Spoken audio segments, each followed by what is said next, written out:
चलिए आज की इस वीडियो में हम लोग जानेंगे कि कोई भी एक बॉडी है वो कितनी तरीके से चार्ज हो सकता है। तो तीन तरीका जानते हैं। पहला तरीका है charging by friction, charging by friction. दूसरा है चार्जिंग बाय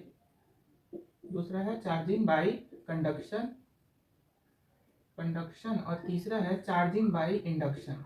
ये तीन तरीके से कोई भी बॉडी को हम लोग चार्ज कर सकते हैं। अब तीनों तरीका को एक एक करके समझते हैं। फ्रिक्शन मतलब क्या होता है? रगड़ना। फ्रिक्शन मतलब क्या होता है? दो बॉडी को रब करते हैं और जो चार्ज क्रिएट होता है, दो बॉडी है, इन दोनों बॉडी को क्या किए हम? रब किए। दो बॉडी लिए, दोनों बॉडी को क्या किए? धीरे धीरे रब किए। तो रब करने से क्या होता है कि इस प्लेस पे, इस जो पॉइंट है, यहाँ पे हीट एनर्जी जनरेट होगा। हीट एनर्जी जनरेट हुआ। अब यहाँ पे जो बॉडी में चार्ज है, इस बॉडी में जो चार्ज है, हीट एनर्जी जनरेट होने के कारण क्या होगा कि इन बॉडीज का काइनेटिक एनर्जी इंक्रीज करेगा। काइनेटिक एनर्जी इंक्रीज करेगा तो ये जो चार्जेस हैं ये एक दूसरे में क्या होंगे? ट्रांसफर होने लगेंगे। एक दूसरे में क्या होने लगेंगे? ट्रांसफर होने लगेंगे। यानी जितना अमाउंट ऑफ चार्ज जो है लूज करेगा, उतना ही अमाउंट ऑफ चार्ज को क्या करेगा? यहाँ पे गेन करेगा। यानी यहाँ पे जितना चार्ज लूज हुआ उतना ही चार्ज क्या होगा? गेन होगा। बस साइन अपोजिट होता है। यानी अगर यहाँ पे इधर अगर निगेटिव चार्जेस है, इधर क्या है? निगेटिव चार्जेस है, तो जितना पॉजिटिव चार्ज उधर क्या है? Negative charge. समझ रहे हो? मतलब नंबर ऑफ चार्जेस जो होंगे यहाँ पे, एक्सचेंज जो होगा चार्ज का, वो बराबर होगा। तो इसी को बोलते हैं charge by friction. Charge by conduction क्या होता है? कंडक्शन मतलब क्या होता है? किसी भी चार्ज, कोई भी बॉडी है जो चार्ज है उसके कांटेक्ट में जाना। जैसे मेरे पास ये एक बॉडी है, ये पूरी तरीके से चार्ज है। ये बॉडी क्या है? पूरी तरीके से चार्ज है। अब इसके कांटेक्ट में एक अनचार्ज बॉडी को लाए, इसके कांटेक्ट में एक अनचार्ज बॉडी को लाए, तो क्या होगा कि धीरे धीरे ये बॉडी भी क्या होगा? चार्ज होने लगेगा। धीरे धीरे ये बॉडी भी क्या होने लगेगा? चार्ज होने लगेगा। समझ में बात आ रही है? जैसे ये मेरे पास कोई एक चार्ज बॉडी है और ये पहले अनचार्ज था, लेकिन जब इसको इसके कांटेक्ट में लाया तो क्या होने लगा? धीरे धीरे ये भी क्या होने लगा? चार्ज होने लगा। तो इसको बोलते हैं चार्ज बाय कंडक्शन। इसमें अनचार्ज बॉडी का जितना कैपेसिटी होगा उतना ही अमाउंट ऑफ चार्ज उसमें ट्रांसफर होगा। इसका जो कैपेसिटी है वो इसके कैपेसिटी के बराबर भी हो सकता है, या इससे कम, या इससे ज्यादा भी हो सकता है। मतलब जैसे यहाँ पे इक्वल अमाउंट ऑफ चार्ज का ट्रांसफर हो रहा था, यहाँ पे जरूरी नहीं है कि equal amount of charge he transfer हो। यहाँ पे तो उससे ज्यादा भी हो सकता है, उससे कम भी हो सकता है। डिपेंड करता है कि जो अनचार्ज बॉडी, यानी पहले जो बॉडी अनचार्ज था उसका कैपेसिटी क्या है। तो और तीसरा है चार्ज बाय इंडक्शन। इंडक्शन जैसे मेरे पास कोई एक बॉडी है, ये मेरे पास एक बॉडी है जिसमें पॉजिटिव चार्ज निगेटिव चार्ज दोनों है। अब ये मेरे पास एक बॉडी है जिसमें पॉजिटिव चार्ज और नेगेटिव चार्ज दोनों है। हम एक पॉजिटिवली चार्ज बॉडी को इस के पास लाए, यानी ए के पास लाए। एक पॉजिटिवली चार्ज बॉडी को लाके ए के पास ऐसे आके इसको सटा दिया। सटाने से क्या हुआ कि ए बॉडी में, क्योंकि ये भी पॉजिटिवली चार्ज है, तो ए बॉडी में जितना भी पॉजिटिव चार्ज वाला होगा वो सारा इधर की तरफ भागेगा, क्योंकि लाइक चार्जेस क्या करते हैं? एक दूसरे को रिपेल करते हैं। तो ये अगर पॉजिटिवली चार्ज है, ये क्या है? अगर पॉजिटिवली चार्ज है, तो यहाँ पे सिनेरियो क्या होगा? सिनेरियो ये होगा कि ये जो मेरा पॉजिटिवली चार्ज बॉडी है, ये सारे पॉजिटिव चार्ज चीज को कहाँ भेजेगा? इस तरफ, यानी बी में। और जितने भी निगेटिव वाले निगेटिव चार्जेस है वो सारे कहाँ जाएंगे? ए में। आएंगे कि नहीं आएंगे? तो इसी प्रोसेस को बोलते हैं चार्जिंग बाय इंडक्शन। इसी को क्या बोलते हैं? Charging by induction. चलिए अब जान लेते हैं कंटिन्यूअस चार्ज डिस्ट्रीब्यूशन किसको कहते हैं। देखो, कंटिन्यूअस चार्ज डिस्ट्रीब्यूशन का मतलब होता है कि जैसे मेरे ये तीन तरीके से होता है। कितने तरीके से? तीन तरीके से। एक लीनियर के थ्रू, एक सरफेस एरिया के थ्रू, एक वॉल्यूम के थ्रू। अब लीनियर कैसे? लीनियर, सरफेस एरिया और एक हो गया वॉल्यूम। तीन तरीके से होता है। अब लीनियर कैसे? जैसे मेरे पास क्या है? एक रॉड है। इस रॉड में बहुत सारे चार्ज पार्टिकल्स हैं। इस रॉड में बहुत सारे चार्ज पार्टिकल्स हैं। अब ये जो एकदम चार्ज पार्टिकल्स इस रॉड में है, ये जो चार्ज पार्टिकल्स है, इनको काउंट करना मुश्किल है। इनको काउंट करना बहुत मुश्किल है। तो हम लोग क्या अज्यूम करते हैं? ये कंटिन्यूअस है। उसी तरीके से जैसे मेरे पास ये एक कोई एरिया है, ठीक। अब इस पे बहुत सारे चार्ज पार्टिकल्स हैं। इस पे क्या है? बहुत सारे चार्ज पार्टिकल्स हैं। समझ रहे हो बात को? इस पे बहुत सारे चार्ज पार्टिकल्स हैं।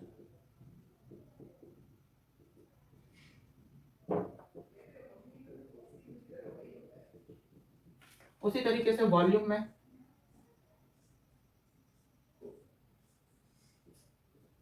जैसे कोई एक 3D फिगर है, इसमें भी बहुत सारे चार्ज पार्टिकल्स होंगे। होगा कि नहीं होगा?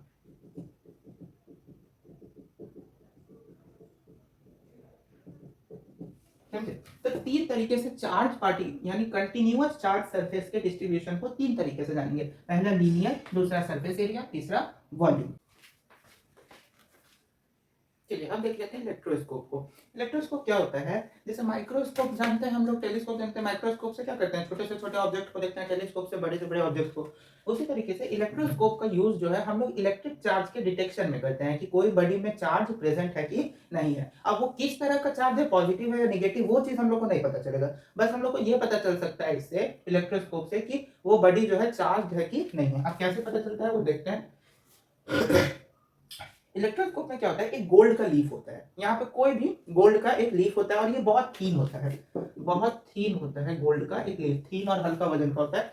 यहाँ पे गोल्ड का लीफ, सबसे पहला कारण कि गोल्ड लीफ के लिए, क्योंकि गोल्ड लीफ का कंडक्शन, मतलब gold leaf is a good conductor, conductor बहुत अच्छा है, पहली चीज। दूसरी चीज कि इसका स्ट्रेंथ बहुत हाई होता है, यानी गोल्ड के इस जो फॉइल है, ये जो गोल्ड का एक लीफ है, इसको जितना चाहे खींचो, जितना चाहे पतला करो, ये टूटेगा नहीं। इसका स्ट्रेंथ बहुत हाई होता है। और एक मेटल का रॉड, एक मेटल का डिस्क, कोई भी मेटल ले सकते हैं। हालांकि एनसीईआरटी बुक में ब्रास लिखा हुआ था, तो ब्रास, एनसीईआरटी बुक में ब्रास मेटल और ब्रास का रॉड लिया है, लेकिन कोई भी मेटल का हम लोग रॉड ले सकते हैं। अब यहाँ पे होता क्या है, जब हम एक रॉड को, एक क्या किए, रॉड को इससे टच कराए, ये जो मेटल का डिस्क था, इससे जब एक रॉड को हम टच कराए, तो ये मानते हैं कि पॉजिटिवली चार्ज रॉड, सॉरी ये क्या था, निगेटिवली चार्ज रॉड है। तो ये निगेटिव चार्ज क्या होगा कि इससे कंडक्शन प्रोसेस के थ्रू निगेटिव चार्ज जो इस रॉड में था, वो इस ब्रास के थ्रू ऐसे इसमें, इस रॉड के थ्रू, यानी नेगेटिव चार्ज इस डिस्क से होते हुए, इस मेटल रॉड से होते हुए कहाँ पहुंचेगा, गोल्ड लीफ तक। और गोल्ड लीफ में पहुंचने से यहाँ पे लीफ कम है, एक लीफ ये है गोल्ड का, एक लीफ ये है, दो लीफ है ना। तो पहले लीफ में निगेटिव चार्ज गया, दूसरे लीफ में निगेटिव चार्ज गया। अब दोनों लीफ में क्या है, सेम नेगेटिव चार्ज है, तो दोनों लीफ क्या करेगा, एक दूसरे को रिपेल कर देगा। दोनों लीफ क्या करेगा, एक दूसरे को रिपेल कर देगा। रिपेल कर दिया। अब रिपेल जैसे ही किया, रिपेल जैसे ही किया, तो हम लोग को पता चल गया कि ये बॉडी क्या है, चार्ज बॉडी है। अगर इस पे मानते हैं कि पॉजिटिव चार्ज जा रहा है, यहाँ से क्या जा रहा है, पॉजिटिव चार्ज, तो पॉजिटिव चार्ज अगर इस बॉडी पे होगा, तो उसको जब इस मेटल डिस्क से जब टच करेंगे, कांटेक्ट में लाएंगे, तो पॉजिटिव चार्ज भी सेम तरीके से यहाँ पहुंचेगा, और ये सारे क्या हो जाएंगे, पॉजिटिवली चार्ज हो जाएंगे। ये सारे कैसे चार्ज हो जाएंगे, पॉजिटिवली चार्ज। और दोनों जो ये फॉइल है, कैसा है, पॉजिटिवली चार्ज है, तो फिर से दोनों क्या करेंगे, एक दूसरे को रिपेल कर देगा। तो इलेक्ट्रोस्कोप से हम लोग ये पता कर सकते हैं कि कोई भी बॉडी चार्ज कितना है, कम चार्ज है, ज्यादा चार्ज है, वो चीज हम लोग को पता चलता है इलेक्ट्रोस्कोप से। अब कैसा वो चार्ज है, पॉजिटिवली चार्ज है, निगेटिवली चार्ज है, वो हम लोग को इससे नहीं पता चलता है। तो ये था इलेक्ट्रोस्कोप, समझ में आया। इसमें एक आता है एक्सरे फंक्शन। एक क्वेश्चन पूछा जाता है कि जब हम लोग इस गोल्ड लीफ से एक्स रे को पास कराते हैं, यानी कि ये मेरा एक डिवाइस है जिससे एक्स रे क्या हो रहा है, इस गोल्ड लीफ में पास कर रहा है एक्स रे, तो इस गोल्ड लीफ पे क्या असर पड़ता है। तो जब एक्स रे को इस गोल्ड लीफ से पास किया जाता है, एक्स रे क्या है, इलेक्ट्रॉन्स है, यानी उस रे में क्या है, इलेक्ट्रॉन्स है। ये जो एक्स रे है इसमें है क्या, इलेक्ट्रॉन्स। अब यहां से भी क्या आता है, इलेक्ट्रॉन आता है, और यहाँ पे क्या था, यहाँ पे भी इलेक्ट्रॉन है, यहाँ पे भी क्या था, अगर निगेटिवली चार्ज, तो अगर ये रॉड निगेटिवली चार्ज है, अब हमको पता नहीं है, लेकिन अगर ये रॉड निगेटिवली चार्ज है, तो यहाँ पे इस गोल्ड लीफ पे कौन सा चार्ज आएगा, निगेटिव चार्ज आएगा। तो ये इलेक्ट्रॉन क्या करते हैं, ये इलेक्ट्रॉन जैसे ही इस गोल्ड फॉइल से टकराएगा, क्योंकि इस पे भी निगेटिव चार्ज है, यहाँ पे भी निगेटिव चार्ज, तो सेम चार्ज क्या करेगा, एक दूसरे को रिपेल कर देगा। यानी रिपेल करने से क्या हुआ कि ये जो लीफ है इसका डाइवर्जेंस, यानी जो रिपेल होने की जो क्षमता है, रिपेल होने, डाइवर्जेंस होने का जो वो है, वो क्या करेगा, धीरे धीरे डिक्रीज करेगा। क्यों डिक्रीज करेगा, क्योंकि यहाँ पे इलेक्ट्रॉन्स, तो जैसे ये जो इलेक्ट्रॉन है, यहाँ पे इलेक्ट्रॉन्स है, और इन इलेक्ट्रॉन्स को धीरे धीरे ये क्या करेगा कि इस लीफ से हटा देगा। इस इलेक्ट्रॉन, ये जो इलेक्ट्रॉन एक्स रे में है, वो क्या करेगा, इस लीफ पे जो इलेक्ट्रॉन्स है उनको धीरे धीरे हटाएगा। तो इलेक्ट्रॉन्स जब लीफ से धीरे धीरे क्या होंगे, हटेंगे, तो लीफ जो है ज्यादा से ज्यादा पॉजिटिव होता जाएगा कि नहीं होता जाएगा। जब निगेटिव चार्ज हटता जाएगा तो लीफ पे पॉजिटिव चार्ज आता जाएगा, और पॉजिटिव चार्ज आता जाएगा, जिसके कारण कि उनका डाइवर्जेंस पे डिक्रीज होगा, क्योंकि इलेक्ट्रॉन अभी भी पास कर रहा है, और इस पे पॉजिटिव चार्ज आ रहा है, इस पे निगेटिव चार्ज है एक्सरे पे, तो उसका जो डाइवर्ज होने का जो क्षमता है, यानी जो डाइवर्जेंस कैपेसिटी है, वो क्या होने लगेगा, डिक्रीज होने लगेगा। चलिए अब जान लेते हैं कंटिन्यूअस चार्ज डिस्ट्रीब्यूशन किसको कहते हैं। देखो, कंटिन्यूअस चार्ज डिस्ट्रीब्यूशन का मतलब होता है कि जैसे में ये तीन तरीके से होता है। कितने तरीके से, तीन तरीके से। एक लीनियर के थ्रू, एक सरफेस एरिया के थ्रू, एक वॉल्यूम के थ्रू। अब लीनियर कैसे, लीनियर, सरफेस एरिया, और एक हो गया वॉल्यूम, तीन तरीके से होता है। अब लीनियर कैसे, जैसे मेरे पास क्या है, एक रॉड है, इस रॉड में बहुत सारे चार्ज पार्टिकल्स हैं, इस रॉड में बहुत सारे चार्ज पार्टिकल्स हैं। अब ये जो एकदम चार्ज पार्टिकल्स इस रॉड में है, ये जो चार्ज पार्टिकल्स है इनको काउंट करना मुश्किल है, इनको काउंट करना बहुत मुश्किल है। तो हम लोग क्या अज्यूम करते हैं, ये कंटिन्यूअस है। उसी तरीके से जैसे मेरे पास ये एक कोई एरिया है, ठीक, अब इस पे बहुत सारे चार्ज पार्टिकल्स हैं, इस पे क्या है, बहुत सारे चार्ज पार्टिकल्स हैं, समझ रहे हो बात को, इस पे बहुत सारे चार्ज पार्टिकल्स हैं।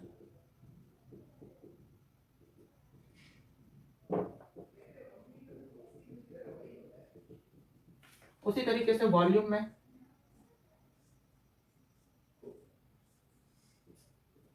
जैसे कोई एक 3D फिगर है, इसमें भी बहुत सारे चार्ज पार्टिकल्स होंगे, होगा कि नहीं होगा?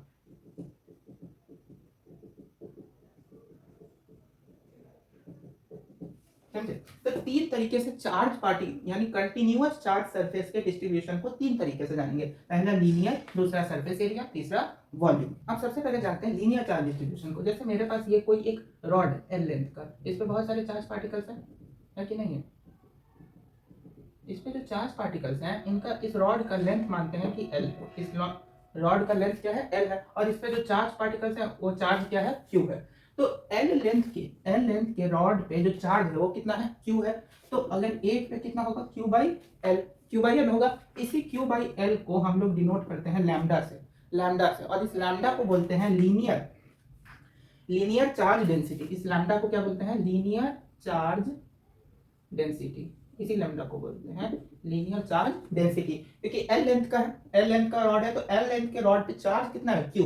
तो एक लेंथ के क्यू बाई एल, जिसको कि लैम्डा से डिनोट करते हैं, जिसका लैम्डा मतलब लीनियर चार्ज डेंसिटी। और ये जो क्यू बाई एल है यानी ये जो लैम्डा है, ये एक स्केलर क्वांटिटी है। ये कौन सा क्वांटिटी है, स्केलर क्वांटिटी है। बात समझ में? इसका डायमेंशनल फॉर्मूला क्या हो जाएगा, चार्ज का होता है ए टी, और एल का कैपिटल एल इनवर्स या I T inverse, ITL inverse. ये इसका डायमेंशनल फॉर्मूला हो गया। इसका यूनिट क्या हो जाएगा, जैसे क्यू का क्या होता है, कूलम, लेंथ का क्या होता है, मीटर, तो इसका SI यूनिट हो जाएगा, SI यूनिट कूलम मीटर।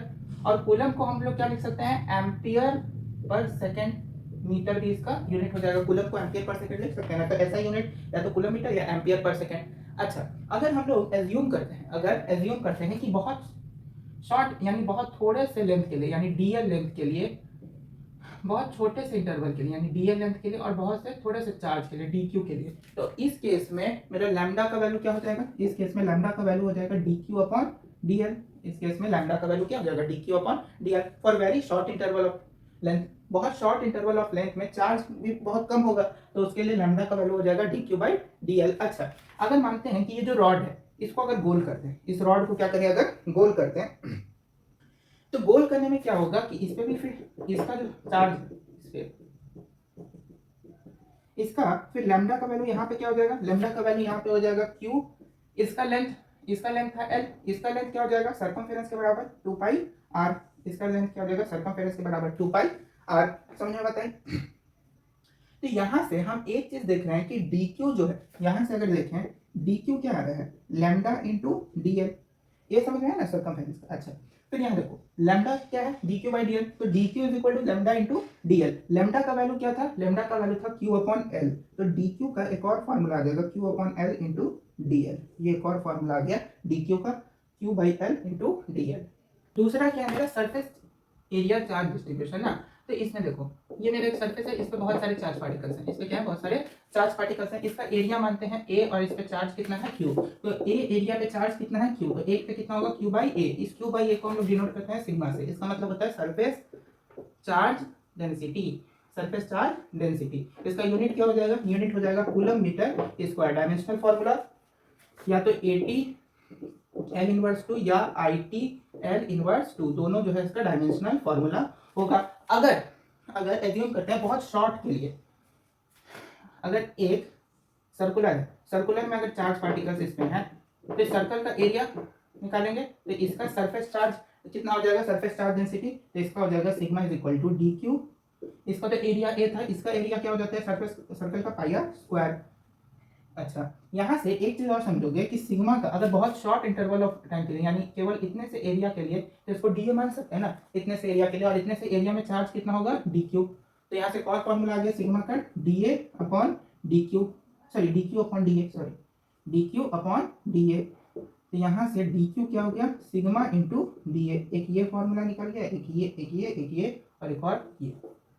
अब इसमें देखते हैं इसका वॉल्यूम क्या है, लेंगे v, इसका चार्ज क्या है q, तो v वॉल्यूम में चार्ज कितना है q, तो एक में कितना हो जाएगा q अपॉन v। इस q अपॉन v को हम लोग रो से डिनोट करते हैं, किससे डिनोट करते हैं, रो से, जिससे डेंसिटी डिनोट करते थे 11th में, उसी से इसमें रो से q अपॉन v को डिनोट करते हैं। इसको बोलते हैं वॉल्यूम चार्ज डेंसिटी, है density, volume charge density.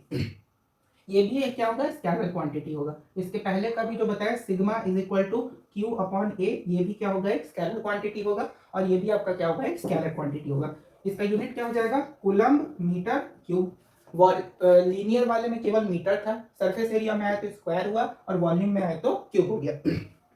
Dimensional formula ATL cube या ITL क्यूब, जो बोलना है बोल सकते हैं। उसके बाद अगर बहुत वही फिर से काम करेंगे, बहुत शॉर्ट इंटरवल ऑफ टाइम के लिए अगर चाहिए होगा, तो डीवी वॉल्यूम में कितना चार्ज होगा, डी क्यू। तो यहाँ से रो का एक और फॉर्मूला आ जाएगा, डी क्यू अपॉन डीवी। तो यहाँ से डी क्यू का एक और फॉर्मूला क्या आया, रो इंटू डीवी आया कि नहीं। एक फॉर्मूला ये, एक फॉर्मूला ये। अगर एक स्फेयर मानते हैं, एक क्या मानते हैं, स्फेयर, तो स्फेयर का वॉल्यूम कितना होता है 4/3 पाई आर क्यूब। तो इस केस में रो का वैल्यू कितना हो जाएगा, डी क्यू, सॉरी इस केस में क्यू अपॉन, इस पे चार्ज है तो इस चार्ज को, तो चार्ज तो सेम ही रहेगा क्यू, चार्ज सेम ही रहेगा क्यू, तो ये हो जाएगा 4/3 पाई आर क्यूब। तो ये तीन फॉर्मूला, तो ये था वॉल्यूम चार्ज डिस्ट्रीब्यूशन।